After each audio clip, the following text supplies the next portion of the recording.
शुरू करते हैं और सबसे पहली बात है start by assessing your mental focus. इसका मतलब है कि पहले हम ये जान लेते हैं कि फोकस आपका कहीं डिस्ट्रैक्टेड तो नहीं है।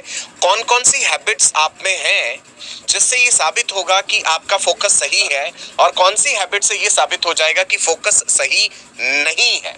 सो गुड फोकस और बैड फोकस में क्या अंतर है मैं चाहूंगा बताइए आप महेंद्र सर इनको कि बैड फोकस आप कब कहते हैं बच्चे का कि फोकस सही नहीं है। ये सर जो बैड फोकस में सबसे पहला पॉइंट जो लिखा है ये मतलब मेरे ख्याल से फेवरेट है और आप में से कई सारे बच्चे रिलेट कर पाएंगे। मैं हमेशा भी कहता हूँ कि स्टडी टेबल पर पढ़ते पढ़ते कहीं ऐसा तो नहीं है कि हम दिल्ली में किसी का ऑपरेशन करने लगे, राइट। तो दैट इज डे ड्रीम। बच्चों रेगुलरली आप पढ़ाई करने बैठे, आधा घंटा, 1 घंटा, सवा घंटा आपने पढ़ाई करी और पढ़ाई करते करते आपकी पसंदीदा कार है, सपोज आपको फरारी आगे चल के खरीदनी है, बढ़िया बात है, अच्छी बात है भैया। फरारी का सपना अगर आपका है, आप अच्छी मेहनत करें, आप खरीदे भी, कोई बड़ी बात नहीं है। लेकिन गलती कहाँ हो जाती है, पढ़ते पढ़ते हम फरारी चलाने लगते हैं, यहाँ दिक्कत है बच्चों। एक्चुअली आपको ना फोकस करना चाहिए रिएक्शंस पर, है ना। बाई प्रोडक्ट पर आप पहले चले जाते हो, तो बाई प्रोडक्ट तो बच्चों वो आप बस रिएक्शन कर दो, रिजल्ट अपने आप आपको मिल जाएगा।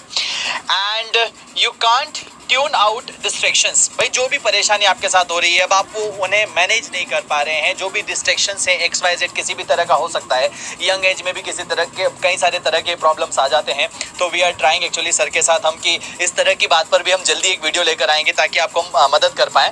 And you lose track of your progress. Obvious बात है यार, देखो सीधी सी बात है, इन दोनों पॉइंट्स को अगर आप देखोगे ना तो पहले वाले पॉइंट का आउटकम है ये। अगर ये आपके साथ रेगुलरली हो रहा है तो ये दोनों ऑब्वियस बात है वहां पर एग्जिस्ट कर ही रहे हैं, ठीक है। तो बैड फोकस तो हो गए सर, ये गुड फोकस आप जरा थोड़ा सा बिल्कुल सर, आपने बिल्कुल सही बातें कही हैं कि यदि आपके अंदर इनमें से कोई भी आदत है और अगर एक है तो दूसरी आएगी ही आएगी, इंटर रिलेटेड है।